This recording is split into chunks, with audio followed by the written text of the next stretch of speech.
Hey everyone, this is Chris here, and today is July 17th, 2022, and in this video, we're going to be discussing what killed serving and volleying in tennis. I think this is going to be a really interesting topic, and I'm very excited to share with you guys my thoughts on it. But before we get into this video, I would like to encourage you guys, if you're new to this channel, to please take a minute to hit the subscribe button down below.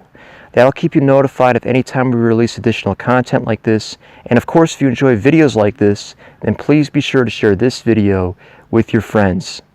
Alright guys, without further ado, let's get into it.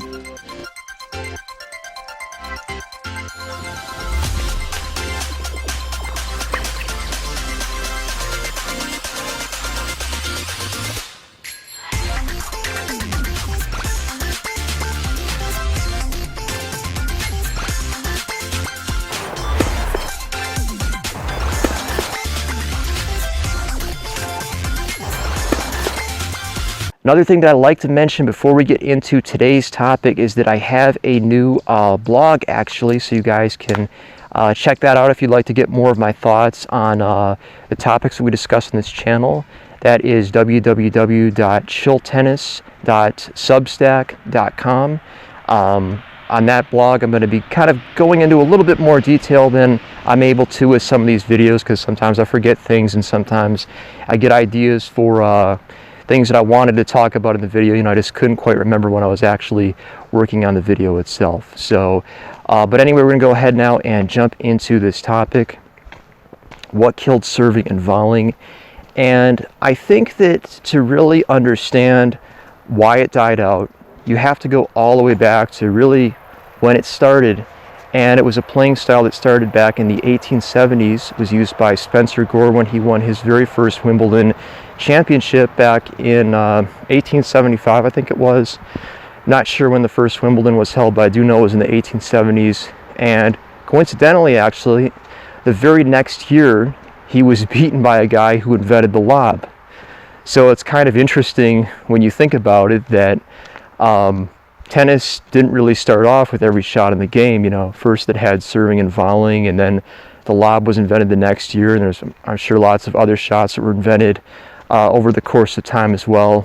But with wood rackets, which is basically the time frame it was used during, it was really effective because players couldn't rip the ball as consistently with their backhand. They didn't have the bigger head sizes prior to the 1980s, so you couldn't really attack as much off of a serve. So that made it a lot easier for players to serve and then come forward and put the ball away. Now, as returners got better, the head sizes got bigger, it became more and more difficult to do this. So you had to rely more on placement, mixing up your serves, maybe serving more into the body, kind of jamming the opponent. And over time, of course, the strings also got better, which made it that much more difficult to get to the net to hit a winner and to hold serve most of the time using this technique and this strategy. So players over the course of time kind of got away from serving and volleying. The last really great serve and volley player probably was Pete Sampras.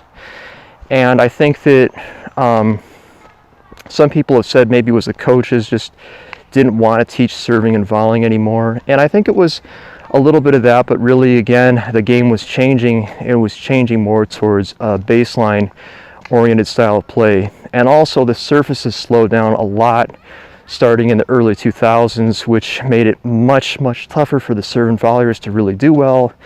That's why, in my opinion, Tim Henman was never able to win Wimbledon, and Goran Ivanisevic probably didn't affect him as much, but he only won, of course, one Grand Slam title. And other serve and volley players like Wesley Moody and Taylor Dent and other players from that time period, maybe they didn't do as well because the surfaces were slowed down. Hard to say on that. Anyway, guys, those are my thoughts on what killed serving and volleying. Please leave me a comment in the comment section down below. I'd like to hear from you guys if you think it's possible to still bring serving and volleying back. Thank you so much for watching, and I will see you at the next one. This is Chris, signing out.